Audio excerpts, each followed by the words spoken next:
కడప జిల్లా పరిషత్ సమావేశంలో అధికార ప్రతిపక్ష పార్టీల మధ్య వాడివాడిగా చర్చ జరిగింది. డీసీసీ బ్యాంకులో అవకతవకలు జరుగుతున్నాయని, వాటిని గమనించి రైతులకు ఇచ్చే రుణాలకు వడ్డీ రేట్లు తగ్గించాలి. వీరపునాయనిపల్లి జెడ్పీటీసీ రఘునాథరెడ్డి సభ దృష్టికి తేగా డీసీసీ చైర్మన్ సూర్యనారాయణ రెడ్డి దీనికి సమాధానం ఇస్తూ, నేను వచ్చిన 6 నెలల్లోనే తరువాత 600 కోట్ల ఉన్న రుణ బకాయిలను 140 కోట్లకు తెచ్చామన్నారు. గత గవర్నమెంట్లో డీకేటీ పట్టాలకు లోన్లు ఇచ్చారు. ఆ క్రమంలో ఒకే పట్టాపైనే 2-3 ఫ్రాడ్ చేసి లోన్లు తెచ్చుకున్నారు. పార్టీకు అతీతంగా నేను రైతులకు లోన్లు ఇస్తున్నాను అని ఆయన తెలిపారు. సహకార వ్యవస్థలో లోటుపాట్లు ముందు నుంచి ఉన్నాయని అంటున్న ఎమ్మెల్సీ రామ్ గోపాల్ రెడ్డి అన్నారు. ఇప్పుడు నాబార్డ్, ఆర్బీఐ జోక్యం చేసుకోవడం వల్ల డీసీసీ బ్యాంక్ కూడా లాభాల బాటలోకి వచ్చి రైతులకు ఇంకా మేలు చేస్తుందని ఎమ్మెల్సీ తెలిపారు. వాటిల్లో పడతా ఉంది కానీ మీకు ఎస్ఏఓ లోన్లు అనే దానికి 6% ఇంట్రెస్ట్ ఉంది అన్న. 6% మనకు నాబార్డు నుంచి 4% ఇనికి వస్తా ఉంది. అయితే సకాలంలో కట్టడం లేదు. ఈ సొసైటీలో డబ్బులు తీసుకుంటే దాన్ని కట్టడం లేదనేది ఒక పెద్ద ప్రాపగండ అయిపోయింది. నేను వచ్చిన తర్వాత నుంచి కూడా తప్పకుండా ఎన్పిఏలన్నా నేను తీసుకునేది 600 కోట్లు ఉంటే ఈ రోజు 140 కోట్లకు వచ్చింది.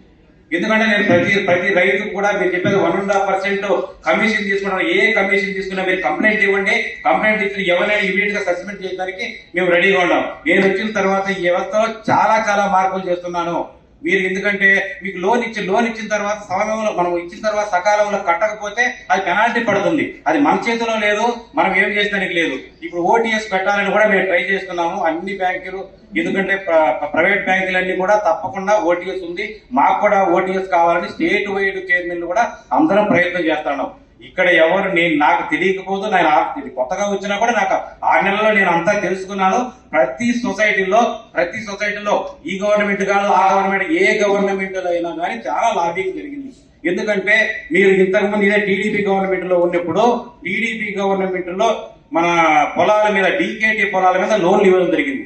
అదే ఇక్కడ ఉండే రెవెన్యూ డిపార్ట్మెంట్ ఒకే డీకేటీ పట్టా మీద 45 మందికి మార్చి ఒకే డీకేటీ పట్టా మీద 45 మంది బాగా లబ్ధి పొందారు. అంటే ఇది ఎంఆర్ఓలు ఒక రోజు మాత్రము ఒక ఆన్లైన్ లో వాళ్ళు పెడతారు. వాడిని లోన్ అయిపోయిన తర్వాత తిరిగి మళ్ళీ అదే డీకేటీని పట్టాని ఇంకొక బారోవరికి దాన్ని చేయడం జరుగుతా ఉంది. ఇవన్నీ కూడా నేను క్షుణ్ణంగా ఆల్రెడీ నేను చూస్తున్నాను, పరిశీలిస్తున్నాను. తప్పకుండా ఇది నేను అక్కడికి తీసుకెళ్లాను. ఎందుకంటే మా నాబార్డు దృష్టికి, మా ఆప్కా దృష్టికి కూడా తీసుకెళ్లాను. ఎవరు తిన్నారో ఇది కూడా నేను తప్పకుండా వాళ్ళని ఎలికి తీస్తాను. మీరు చెప్పినట్టు అవకతవక ఏం జరిగినా కూడా ప్రాబ్లం సాల్వ్ చేస్తాను.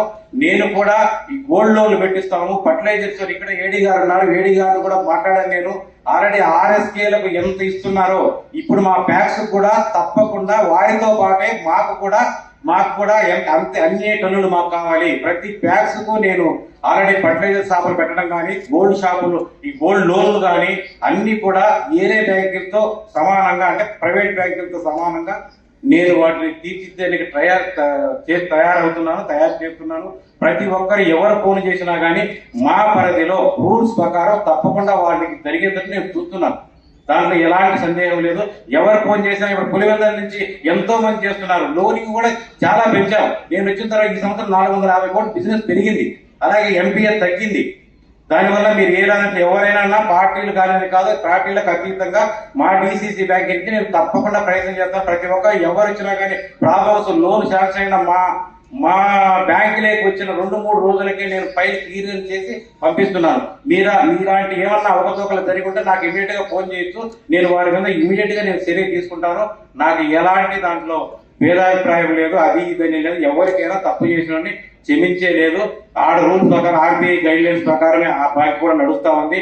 ఇప్పుడు అంతా ఆన్లైన్ సిస్టమ్ అయిపోయింది కాబట్టి ఇప్పుడు కొన్ని అవకతవకలు చేసేదానికి లేదు, ముందు జరిగినాయి కాబట్టి దాన్ని నేను తప్పకుండా సరిదిద్దడానికి ప్రయత్నం చేస్తా. ఏమన్నా ఉంటే నా దృష్టికి చూసుకొస్తే నేను తప్పకుండా క్లారిటీ తీసుకొని మీకు న్యాయం జరిగేటట్టు చేస్తానని అందరికి మీకు చెప్పుకుంటాను. అక్కడ మొక్కజొన్న మరియు సొద్ద దాని ఇన్సూరెన్స్ తీసుకోము, క్లెయిమ్ చేయమంటున్నారంట. అది ఒక్కసారి పరిశీలించండి. మళ్ళా మాటగా నువ్వు ఓరగా ఆలోచన కాబట్టి తర్వాత రాజకీయ విదేశ ప్రయత్నం కాదు. ఈ రోజు మీరు ఉండొచ్చు, రేపు పాల్గొనొచ్చు. ఏదో